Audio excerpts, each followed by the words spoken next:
할렐루야.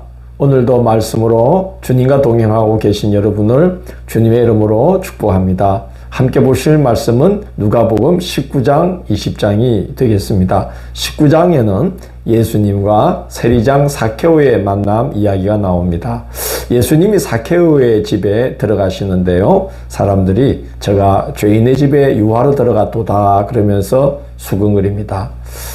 왜냐하면 이 세리는 백성들에게 아주 미움받는 사람이었습니다. 혈세를 거둬서 로마 제국에 바치는 더러운 직업이라고 세리를 여겼던 거죠.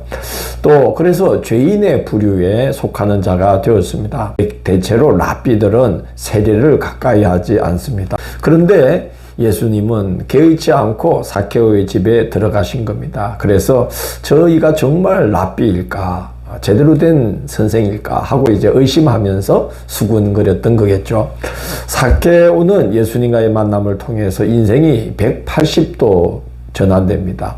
소유의 절반을 가난한 자들에게 나눠주고 탈취한 것이 있으면 네 갑절이나 갚겠다고 예수님께 맹세합니다.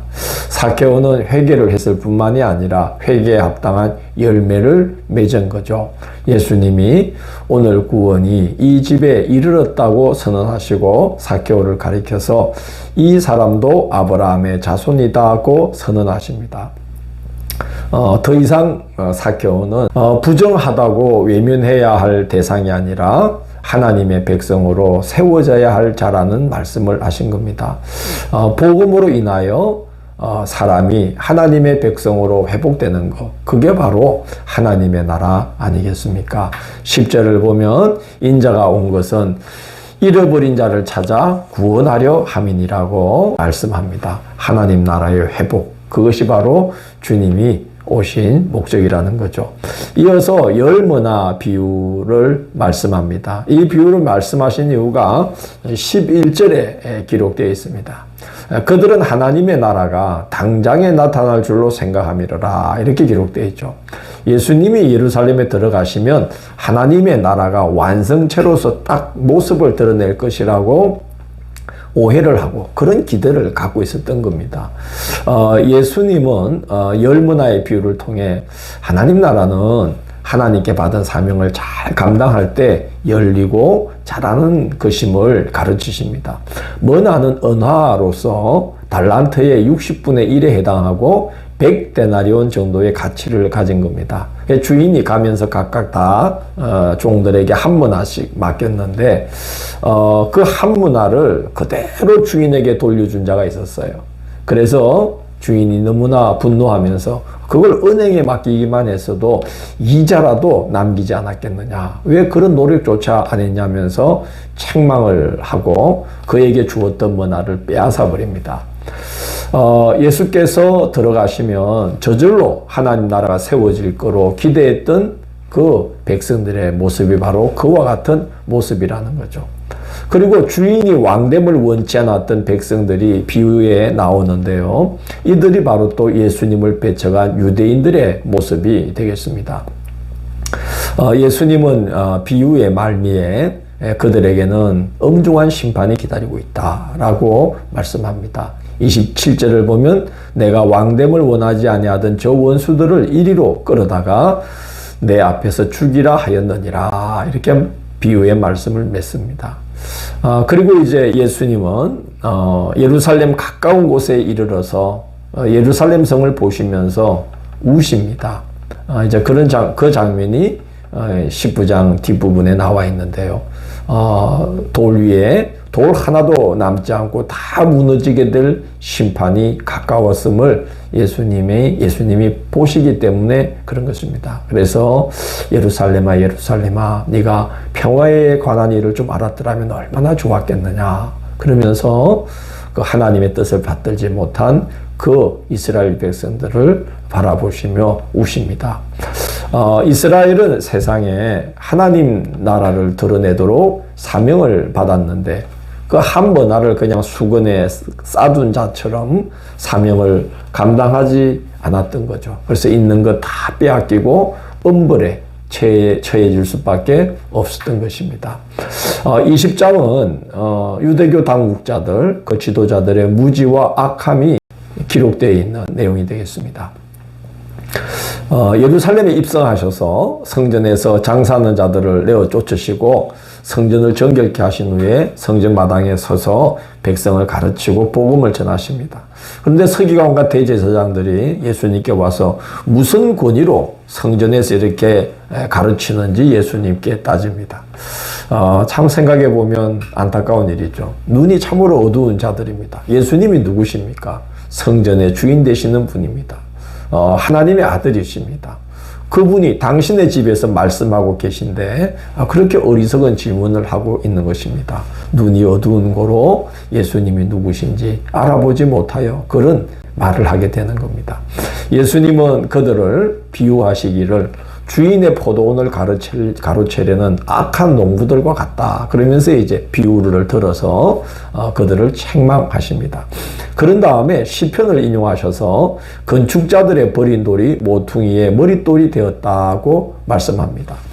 당신이 지금 유대인들에게는 배척을 당하지만 하나님 나라의 머릿돌이시라는 거죠. 즉 인류의 구원자 그리스도이심을 예수님이 스스로 증언하신 겁니다.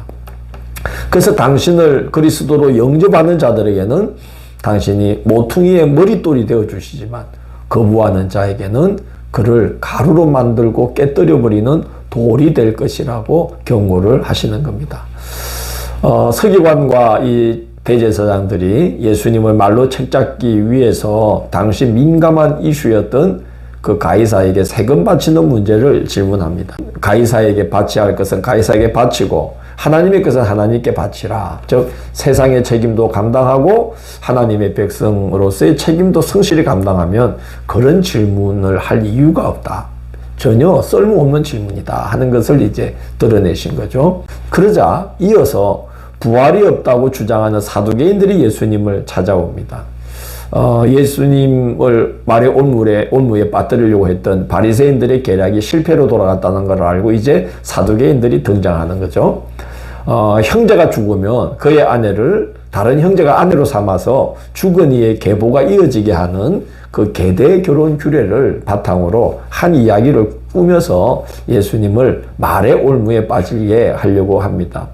예수님은 그들이 모세의 율법서를 인용하여서 지어낸 그 이야기가 율법서에 대해서 하나님에 대해서 얼마나 무지한 탓으로 만들어낸 이야기인지를 예수님이 율법서의 한 소절을 인용하여서 드러내십니다. 그 소절은 하나님께서 모세에게 자기를 나타내실 때, 계시할 때 하신 말씀인데 나는 아브라함의 하나님, 이삭의 하나님, 야곱의 하나님이시라는 말씀입니다. 이 말씀을 하실 때 그 하나님은 각기 다 현재형으로 말씀을 하신 거죠.